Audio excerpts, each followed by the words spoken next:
साथ में श्वेता गर्ग और आप देख रहे हैं बी स्टार और वक्त हो चला है दिल्ली एनसीआर की खबरों का। वजीरपुर विधानसभा में रविवार को पद यात्रा कार्यक्रम के तहत पहुंचे आप प्रमुख अरविंद केजरीवाल को लोगों से भव्य स्वागत किया। जहां केजरीवाल स्थानीय विधायक और कार्यकर्ताओं के साथ बच्चों, महिलाओं, बुजुर्गों, दुकानदारों और रेहड़ी पटरी वालों से मिले। जहां केजरीवाल ने कहा कि पानी का बिल बढ़कर आ रहा है तो उसे भरने की जरूरत नहीं है। फरवरी में चुनाव के बाद सभी के पानी के बिल माफ करवा देंगे। जहां केजरीवाल ने भाजपा पर निशाना साधते हुए कहा कि 10 साल पूरी ईमानदारी से काम किया, पूरे देश में कहीं इतने काम नहीं हुए हैं जितने दिल्ली में हुए हैं। सभी को मुफ्त बिजली, अच्छी शिक्षा और इलाज मिल रहा है। लेकिन भाजपा वाले कहते हैं कि दिल्ली की जनता को कुछ भी फ्री नहीं देना चाहिए। उन्होंने जनता से संवाद करते हुए कहा कि पहले रोज 10-10 घंटे के पावर कट लगते थे, वहीं पूरी रात बिजली नहीं रहती थी। लोगों को जनरेटर और इन्वर्टर खरीदने पड़ रहे थे, लेकिन अब किसी के घर में इन्वर्टर नहीं है। लोगों को 24 घंटे बिजली मिलती है, जहां पूरे देश में सिर्फ दिल्ली में 24 घंटे बिजली आती है और कहीं नहीं आती। आगे केजरीवाल ने कहा कि पानी फ्री किया है, लेकिन लोगों के पानी के बिल बहुत आए हुए हैं। जेल में डालने के बाद लोगों को परेशान करने के लिए इतने बिल बनाकर भेज दिए हैं। उन्होंने कहा कि दोबारा मुख्यमंत्री बना तो सारे पुराने बिल माफ कर देंगे, जहां दिल्ली की जनता को किसी भी तरह की परेशानी नहीं होने देंगे।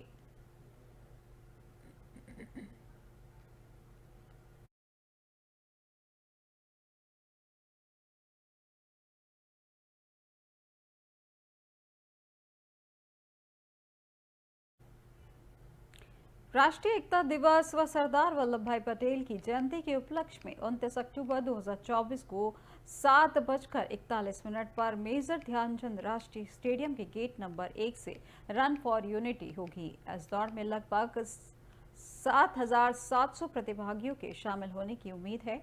जानकारी के अनुसार बताया जा रहा है कि ज्यादातर प्रतिभागी बसों और कारों से कार्यक्रम स्थल पर पहुंचेंगे और इसके चलते मंगलवार सुबह 6:45 पर लेकर समारोह के पूरा होने तक इंडिया गेट सी हेक्सागन की ओर यातायात प्रतिबंधित रहेगा।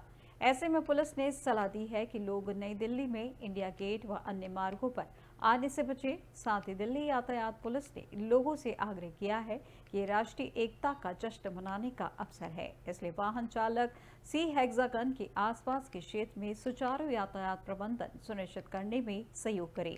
यह दौड़ gate number 1 Major Dhyan Chand National Stadium से शुरू होगी, जहां इसके बाद सी हेक्सागन से बाएं मुड़े शाहजहां रोड के सामने रेडियल पर दाएं मुड़े और नेताजी सुभाष चंद्र बोस प्रतिमा पर पहुंचेगी। इसके मद्देनजर तिलक मार्ग, भगवान दास road crossing, Purana Qila road, Mathura road crossing, Shershah road, Mathura road crossing, doctor Zakir Hussain Marg, Subramaniam Bharti Marg crossing, Pandara road, Subramaniam Bharti Marg crossing, Q point R A Man Singh road, R A Jaswant Singh road, KG Marg, Firoz Shah road crossing, R A गोलचक्कर मंडी हाउस के मार्ग बाधित रहेंगे।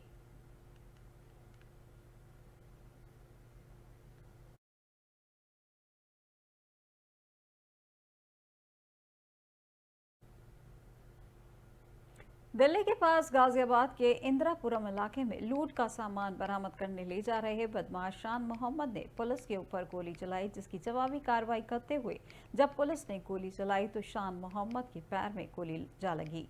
फिलहाल शान मोहम्मद नाम के इस बदमाश को प्राथमिक उपचार के लिए अस्पताल में भर्ती कराया गया है। बताया जा रहा है कि इंदिरापुरम थाना पुलिस त्योहारों के मद्देनजर चेकिंग कर रही थी, जिसके चलते उन्होंने बजाज डोमिनार पर सवार एक युवक को रोकने का इशारा किया। इस युवक के रुकने पर पुलिस ने उससे पूछताछ की। पूछताछ में सही जवाब न मिलने पर पुलिस को वह संदिग्ध लगा तो पुलिस ने उसे थाने ले जाकर कड़ाई से पूछताछ की। युवक से मिली जानकारी के अनुसार युवक का नाम शान मोहम्मद है, जो कि खोड़ा इलाके का रहने वाला है, जिस पर नोएडा में आधा दर्जन लूट के मुकदमे दर्ज हैं। इंदिरापुरम में भी वो कई लूट की घटनाओं को अंजाम दे चुका है। साथ ही एनडीपीएस की धाराओं में भी उस पर मुकदमा दर्ज है। ऐसे में जिस युवक को चेकिंग के लिए रोका था वह एक बदमाश निकला और पूछताछ में उसने खुद अपने गुनाह कबूल किए हैं। इसके बाद पुलिस जब उसे लूटे हुए सामान को बरामद करने के लिए एक जगह ले गई तो उसने पास ही झाड़ियों में रखे तमंचे से पुलिस पर फायर कर दिया, जिसमें पुलिस ने भी गोली चलाई और शान मोहम्मद के पैर में गोली जा लगी। फिलहाल शान मोहम्मद का इलाज स्थानीय अस्पताल में चल रहा है। उसके पास से पुलिस ने बजाज डोमिनार बाइक, एक तमंचा, जिंदा कारतूस और 15,000 रुपए बरामद किए हैं।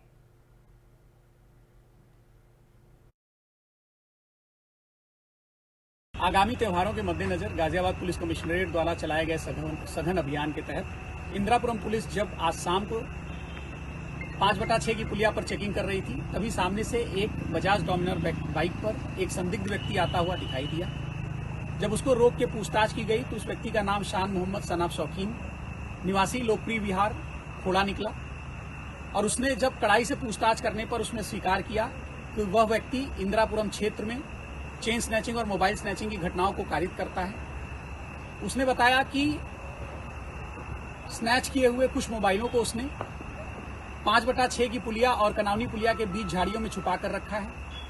इंदिरापुरम पुलिस जब उन मोबाइलों की बरामदगी के लिए उसको लेके गई तो वह व्यक्ति झाड़ियों में मोबाइल बरामदगी के लिए घुसा, परंतु वहां पूर्व से रखा हुआ लोडेड तमंचे से उसने पुलिस पार्टी के ऊपर जान से मारने की नीयत से फायर झोंक दिया। जवाबी आत्मरक्षार्थ फायरिंग में शान मोहम्मद के पैर में गोली लगी। तत्काल इंदिरापुरम पुलिस द्वारा उसको हिरासत में लिया गया। प्राथमिक उपचार के बाद उसको अस्पताल रवाना किया गया। आगामी त्योहारों के मद्देनजर गाजियाबाद पुलिस खबर नोएडा से है, जहां पर उत्तराखंड पब्लिक स्कूल महिला टीचर्स ने हंगामा किया, जहां बताया जा रहा है कि नोएडा प्राधिकरण के नाम पर सैलरी का 20% रुपया काटा गया, जो कि 2019 से प्रत्येक टीचर की सैलरी से लगभग 5,000 रुपए काटे जा रहे थे। साथ ही मैनेजमेंट पर महिला टीचर्स के साथ गलत व्यवहार करने का भी आरोप लगाकर नारेबाजी की गई। सूचना मिलने पर मौके पर पहुंची पुलिस जांच पड़ताल में जुटी हुई है। वहीं उत्तराखंड पब्लिक स्कूल में पढ़ाने वाली 25 महिला टीचर्स ने हंगामा किया, जो कि प्राधिकरण के नाम पर पैसा लेने का आरोप लगा रही हैं। वहीं मौके पर सिटी मजिस्ट्रेट व शिक्षा विभाग के अधिकारी धर्मवीर सिंह भी मौजूद रहे। यह पूरा मामला सेक्टर 58 थाना क्षेत्र के सेक्टर 56 उत्तराखंड पब्लिक स्कूल के बाहर का बताया जा रहा है।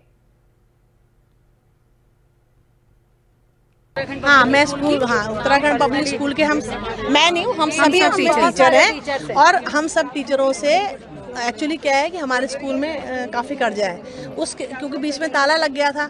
उसके एवज में 5 साल से एक अमाउंट हम दे रहे हैं, जो कि नोएडा अथॉरिटी में जमा होना था। लेकिन हमें बाद में पता लगा कि ये जो अमाउंट है ना, वो नोएडा अथॉरिटी में जमा नहीं किया जा रहा। ये हमें पता लगा। और थोड़ा मिसबिहेव जो भी हुआ टीचर्स के साथ बताएगा, बहुत काफी मिसबिहेव हुआ। लगभग कितने टीचरों का 20% काटा जा रहा था? 25 टीचर्स हैं, मेरे पास है पूरा 25 टीचर्स हैं सर, उनसे लिया जाता है। उत्तराखंड पब्लिक स्कूल में ही हम पढ़ाते हैं और सिर्फ हमारी मांग अभी ये है कि हमें मैनेजमेंट से बात करवाई जाए। उनके सामने हम अपनी समस्याओं को रखना चाहते हैं। जो बात करना चाहती हैं, क्या आरोप है? आरोप ये है कि मैनेजमेंट का मिसबिहेवियर है टीचर्स के साथ। कुछ टीचरों को ज़बरदस्ती जो है रिजाइन दिलवाया गया है, और जो पैसे हमसे लिए जा रहे हैं, हमसे बोलते हैं कि तुम ये लिखो कि कोई भी यहाँ पे स्कूल में लेन देन नहीं होता है। हाँ, मैं उत्तराखंड पब्लिक स्कूल के मैं नहीं हूँ, हम सभी टीचर हैं। और हम सब टीचरों से एक्चुअली क्या है कि हमारे स्कूल में काफ़ी कर्जा है, क्योंकि बीच में ताला लग गया था। उसके एवज में 5 साल से एक अमाउंट हम दे रहे हैं, जो कि नोएडा अथॉरिटी में जमा होना था। लेकिन हमें बाद में पता लगा कि ये जो अमाउंट है ना, वो नोएडा अथॉरिटी में जमा नहीं किया जा रहा। ये हमें पता लगा। और थोड़ा राजधानी दिल्ली और एनसीआर के लोग देश में सबसे ज्यादा प्रदूषण झेलने को मजबूर हैं। वहीं देश के 5 शहरों की वायु गुणवत्ता रविवार को बेहद खराब श्रेणी में रही, और इनमें से 4 शहर दिल्ली एनसीआर में है, जहां देश में सबसे खराब हवा राष्ट्रीय राजधानी दिल्ली की रही, जहां वायु गुणवत्ता सूचकांक यानी AQI 356 दर्ज किया गया। जो त्योहारों से पहले ही वायु प्रदूषण इतना बढ़ने के बाद दिवाली तक इसे गंभीर श्रेणी में पहुंच जाने की आशंका जताई जा रही है।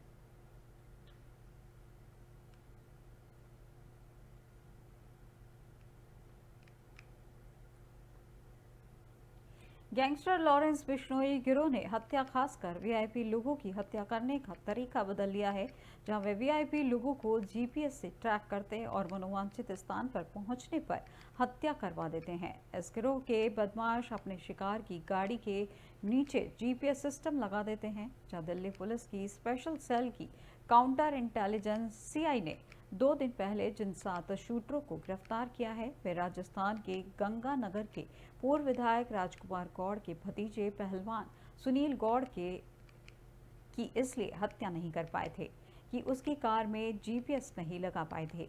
दिल्ली पुलिस की स्पेशल सेल के एक वरिष्ठ अधिकारी ने बताया कि जिन 7 शूटरों को गिरफ्तार किया गया है, उनसे पूछताछ में ये बात सामने आई है कि जिसकी हत्या करनी होती है, उसका पीछा करना आसान नहीं होता।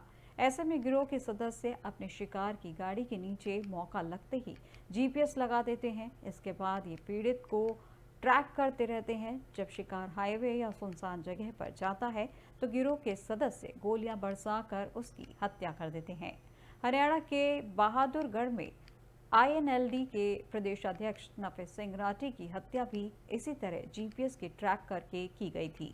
राठी की कार के नीचे जीपीएस सिस्टम लगा दिया था, जहां आरोपी 7 शूटरों से पूछताछ में ये बात सामने आई है कि सुनील पहलवान अपने इलाके का बाहुबली है, वह विवादित प्रॉपर्टी आदि के फैसले करवाता था। ये बात लॉरेंस बिश्नोई के भाई अनमोल बिश्नोई व गैंगस्टर रोहित गोदारा के पसंद नहीं थी।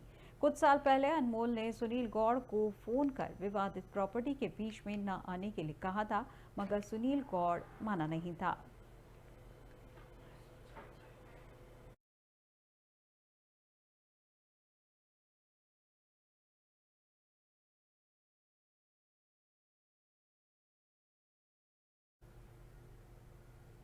ग्रेटर नोएडा के नॉलेज पार्क थाना क्षेत्र में पुलिस और बाइक सवार बदमाशों के बीच मुठभेड़ हो गई, जहां मुठभेड़ में बदमाश के पैर में गोली लगी। इससे वह घायल हो गया। उसे उपचार के लिए अस्पताल में ले जाया गया है, जब पुलिस ने बदमाश के कब्जे से लूट की एक बाइक, तमंचा, कारतूस और अन्य सामान बरामद किए हैं। त्योहारों को लेकर नॉलेज पार्क थाना पुलिस के द्वारा चेकिंग की जा रही थी, जहां Jhatta railway underpass cross railway line के बाएं तरफ जाने वाले रास्ते के मोड़ पर एक बाइक सवार आता हुआ दिखाई दिया, जिसे पुलिस ने रोकने का इशारा किया तो पुलिस के रोकने पर उसने अपनी बाइक को और तेजी से भगा दिया। पुलिस ने जब उसका पीछा करने की कोशिश की तो उसने पुलिस पर फायरिंग करनी शुरू कर दी।